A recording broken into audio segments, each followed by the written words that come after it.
Perché non l'ho fatto prima? Non lo so, ma adesso ci siamo e voglio portarvi con me. Sigla!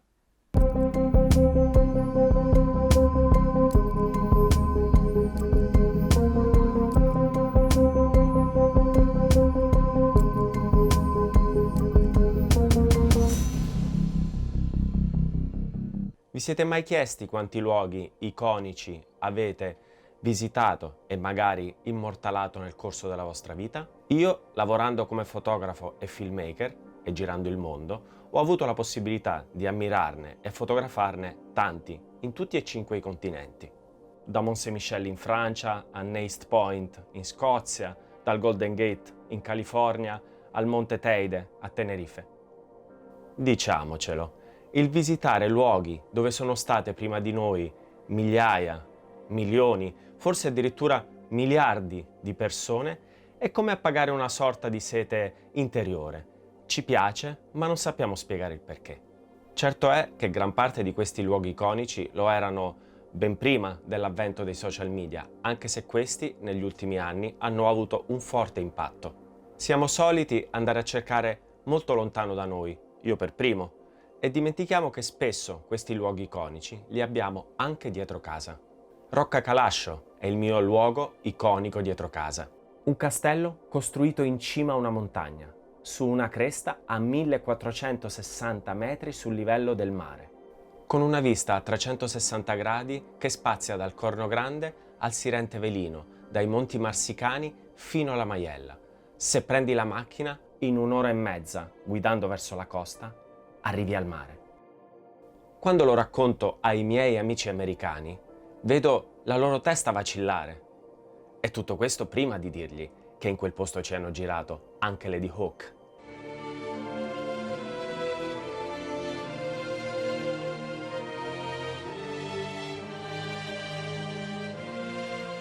Le radici della storia di Rocca Calascio affondano attorno all'anno 1000, una storia a dire il vero piuttosto travagliata se consideriamo i numerosi terremoti che nel corso dei secoli hanno danneggiato il castello. La rocca appare menzionata per la prima volta come torre di avvistamento. La comunicazione con la costa avveniva attraverso un complesso sistema di specchi.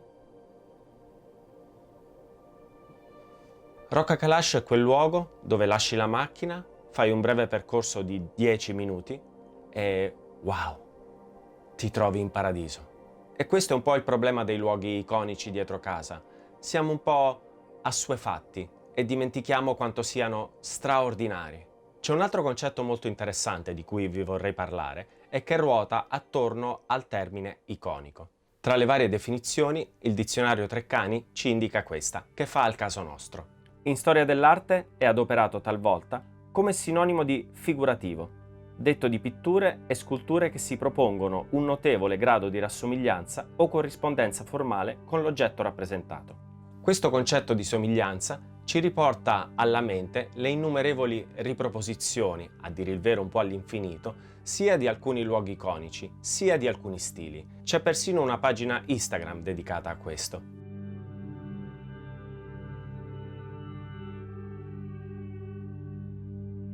Comunque c'è da dire che, al di là delle riproposizioni che possono essere un po' sterili, la fotografia è una materia semplice solo in apparenza. La fotografia, soprattutto quella di paesaggio, è fatta di pianificazione, di studio, di fallimenti. Fotografare uno stesso luogo, in primavera, in autunno, in inverno o in estate, all'alba, al tramonto o di notte, può essere una materia completamente diversa.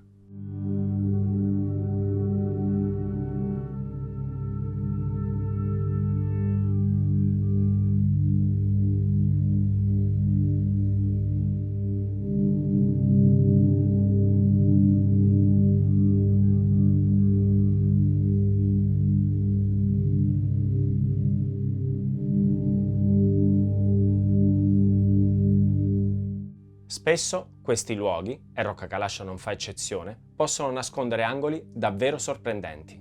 Ricordo una giornata di nebbia, non si riusciva neanche a vedere la rocca, eppure quella è stata una giornata indimenticabile, una delle sessioni più belle di ritratto, e non solo, che io abbia mai fatto.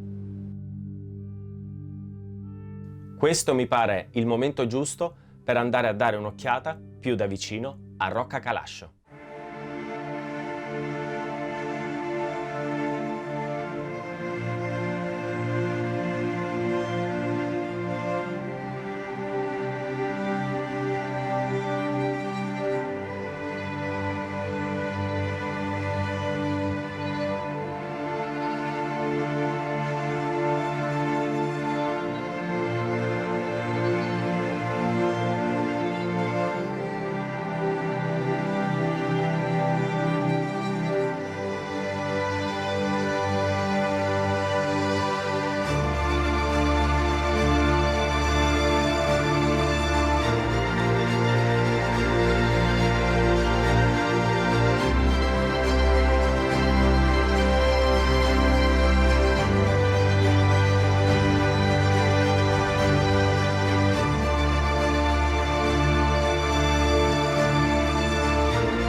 Questo era il mio luogo iconico dietro casa e sono sicuro che anche voi ne avrete uno. Ma dobbiamo continuare a viaggiare perché il mondo è straordinario e nasconde delle perle in ogni suo angolo. Questo è il primo di una lunga serie di video. Se vi è piaciuto trascorrere alcuni minuti insieme a me, Alex KC, iscrivetevi al canale e ci vediamo la settimana prossima. Vi porterò in Nuova Zelanda.